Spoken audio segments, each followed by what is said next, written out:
So you just wrote some drums via MIDI, but you want to have more control over them and or make them sound more real. I'm going to show you what I do to achieve exactly that. Hello everyone, welcome back to the channel. This is something I've seen many people do over the years, and I don't know how common knowledge it is to most people. As you probably know, if you're working with, let's say, EZdrummer, you have a MIDI track with your drum line written into it, or whatever drum plugin you choose to use. And unless you have each drum have its own MIDI track, snare, kick, tom, hi-hats, overhead, things like that, unless you do it that way, it's all on one track. So when you adjust the EQ, it adjusts the EQ across all of the drums. If you add compression, it compresses all the drums. So you start to see how this might not be ideal if you're wanting to fine tune just the snare. So I'm gonna show you what I do about 90% of the time, so I have total control over each drum sound. From kick drum, snare, all the toms, crashes, overheads, all that kind of stuff. It's very easy and it makes a big difference in the end. And I know some drum plugins you can go in and you can edit each individual instrument to a degree, tone, things like that. But I'm gonna show you how you can kind of make it as if someone recorded a drum kit for you that was multi-tracked. And before we head over to the computer, please like this video, subscribe to the channel. It helps the channel grow a ton. And if you want to continue to support the channel, there are links below where I have a list of things that I use in my studio. If you go there and buy anything, it actually helps support the channel as well.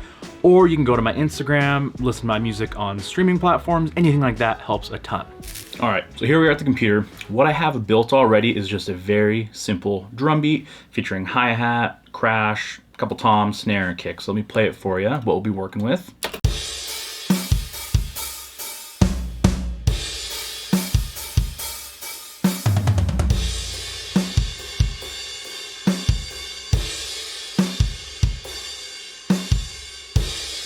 Once I have something written and have all the velocities, figure out exactly what I want, the subtleties, all that kind of stuff. Once I know it's what I want, I then go in to the plugin and export each instrument individually. So for example, and you can go really in depth depending on your drum plugin. So I'm gonna kind of keep this real top level, real straightforward. I'm gonna export just the kick drums all together as one, snare top and bottom together as one, hi-hat, things like that. So basically what I'm gonna wanna do is now all I have highlighted that you're gonna hear is just the kick drum. Right, now I can go in here and I can modify the levels of each one, but like I said, for this video, to show you what I'm talking about, I'm just gonna leave them as is, as the software has them pulled up, and I'm gonna export them. Now, what I'm gonna do is these are still soloed, so you're just gonna hear kick drum. That's all there is. This MIDI track is stereo. So what I'm wanting to do is I'm wanting to export certain drums as mono. So kick drum, snare drum, each tom individually, I want all those to be mono and along with hi-hat. So think of how you'd actually mic up a real drum set. So I'm gonna export some things as mono, some things as stereo. All right, and to show you quickly how to do that, this is in Cubase. Hopefully you'll know how to do it in your own software. I'm gonna go up to File, I'm going to Export, Audio Mix Down. Up here, I'm going to do kick first, so kick stem, I'll call it that. Sure, I'll put it in my trash folder, totally fine. Now down here, I'll keep it as a wave, I'll keep it as a 96K, 24-bit, but right here, I wanna do this as a mono down mix. Just the kick drum, imagine if there's one mic on a kick drum. So I'm gonna do that. I'm gonna click off this. So this is just the MIDI track, just kick drum only. So export, you'll see how fast this goes. It'll be really quick, boom. Now that kick drum is exported as a WAV file, mono. Okay, so I'm going to do this real quick and I'll be back with you in just a second.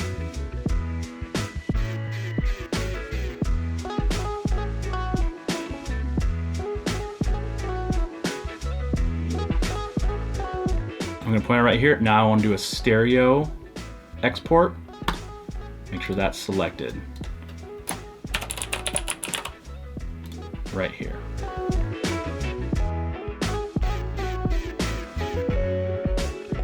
All right, so once I have all of the MIDI channels soloed and exported in the form of mono and stereo, in this case you can see stereo was only done on the overheads and the room. Now, as you can probably see, you have a drum kit as if it was recorded multi-tracked into your DAW. So first thing I like to do is come up here, make sure my MIDI drums are just out of the way. I don't delete them in case there's a mistake. I want to go back in, adjust something, modify them. I always keep the MIDI tracks up there just in case. But now, as you can see, you have individual tracks to work with. So you can come in here, you can start panning things around, move some hi-hats around, move the toms, and you can start just actually mixing the drums individually. So you can add some thump to the kick drum, some crack to the snare. You know, you can just work with all of those things. Now, another thing I like to do is I can actually run my mono tracks through my preamp and my compressor, my WA73 and my WA76. The reason I can only do the mono tracks is because both those units are mono.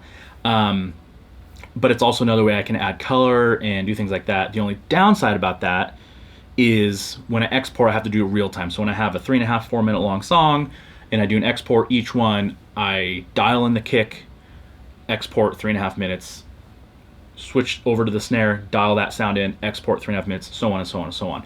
That's the only downside there, but the plus side is it usually ends up sounding a lot better when you're using analog gear if you have it set up correctly.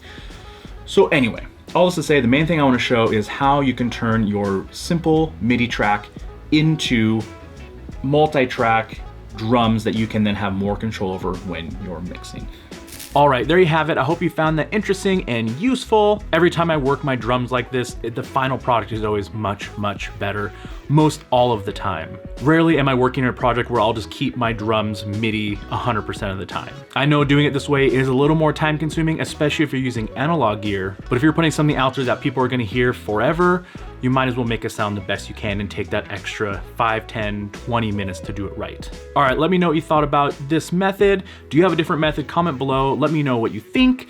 And until next time, see you later.